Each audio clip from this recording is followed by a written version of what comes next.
Hello viewers, welcome back to my channel. Today I just want to talk about the announcement made by the Minister of Education, Professor Tahir Maman, concerning the age limits placed on students in getting admission. Anyone below 18 years, according to the announcement made, will not be able to write the terminal examination, which are the WAEC, which is West African Examination Council, and the NECO, and even UTME until you are 18 years. And this has generated a lot of questions. People are wondering what's going on. Yes, on the part of the government, they've argued that the 634 has been on, it's just that people are not obeying it.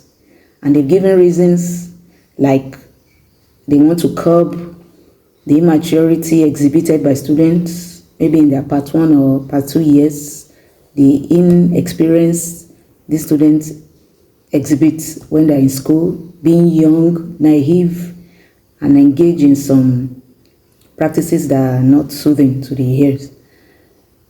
So today I came to lay my own opinion as an educator who is in the educational system also, and to know your thoughts about what is going on, especially in Nigeria. If you're an educator, a parent, a guardian, even students who are in this whole situation, I would love to hear your comments and know your opinions. Should government go ahead and make this a standing order, or to go back to the roots and start this implementation from the roots? Some of the questions people have listened to, have read about include, okay, which year are you starting with? Which year of the secondary education are you starting with the implementation of the policy? Are you taking it from the top or from the bottom? And some have said that, you know what, you need to go back to the roots. If you want to actually implement this type of policy now, especially when the academic session is about starting, then start from the nursery and primary school. Maybe the order of, if you are not up to 5, there is no nursery for you. If you are not up to a certain level, you cannot get into nursery or primary school education. Not starting from those who are already in the stream about getting into the institution. Maybe some have even gained admission. What will be the fate of these children? Now, telling them to wait till 18 years. When waiting, what do you intend to do with them at the interim? What do you intend to do with them? Are you going to engage them with skills, acquisition? What happens between the ages of 16 and 18? We all know that by 16, 17, a child is through with all these external examinations and ready to go to the institution. So what happens between the period of waiting? How will they get engaged? What should parents do? These are the questions the government needs to look into. How will you engage these students? How will they still remain relevant?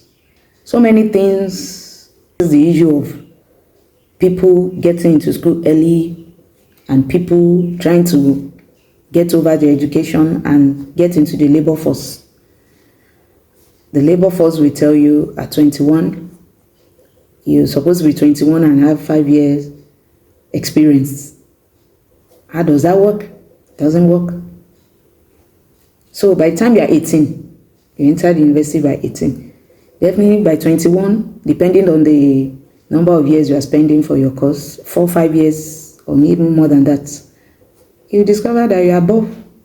You are more than the required age, which these agencies, organizations require for in the job hunting world. So many issues. I think the government needs to go back to the drawing board and look at this very, very carefully. Is this the right time to start? If at all you want to start, where do we start from? Many people, educators, have given them where to start from. Start from the nursery and primary school. Those are the beginners. I think this, for me, my opinion is this issue will be tackled from the root, not from those who are already in the stream, who are about crossing over to the next level of their lives. Let's go back to the nursery and primary school where the hastiness starts from, and educate the parents. Look, you don't need to rush your students, you don't need to rush your children. Let them follow the process. So that's just my own concern and reasoning as an educator, and also concerned educator who is also worried about this announcement so far. So far, they've not really said anything. The announcement is still there. Whether it has been withdrawn or not, we don't know. The school is about resuming. The present SS3, the incoming SS2, what is their fate? Things must be put in proper perspective. Things must be put in the process so that we know where we go from here. Not trying to frustrate. People have been asking, is this not a frustration on the part of the parents, on the part of the educators, and so on? Let our policies be consistent. If it's still 334, let it be. Let us go back to the roots. So I think my plea and my opinion is, let's tackle. There are good ideas following this type of policy. It is good. It's good to be matured, and at the same time, you discover that maturity can't be gotten at once. Students, those of us who have passed through the institution, know that we learn more when we go to the institution. So if they're talking about the issue of maturity, then you can't get maturity. It's an ongoing process. It's not 18 years that gives a full-blown maturity. It is an ongoing process. Students get to learn more when they get to the institution.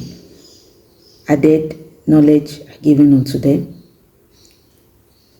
Influence here and there on the part of the lecturer, their fellow mates, and all that. So maturity continues even after the entire education, the 4 or 5 years they tend to spend in the institution.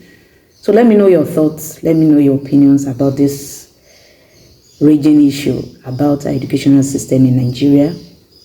And this one presently has been a given concern to everyone, educators especially. Where do we go from here?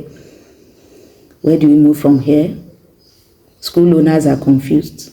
Those in the public, those in the private. How are you going to engage the students in the interim? What are you going to give to them? Will they just stay like that? What's the program?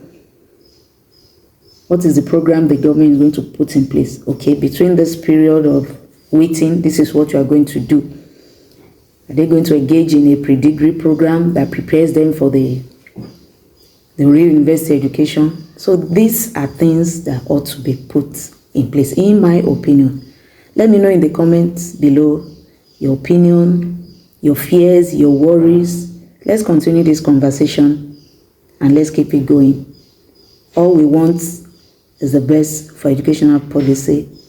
Policy must be consistent. Consistency promotes progress. Consistency promotes so many successes in the life of the students, not getting them backward and they are confused and there won't be any winner in this situation. We all know the consequences of being idle. It is often said that an idle mind is a devil's workshop. We don't want this. We've had enough. We don't want these children, the students, to be idle, especially at their age. They are ready to go. So let's give them the leverage, far higher rather than debarring them from achieving what they want to do.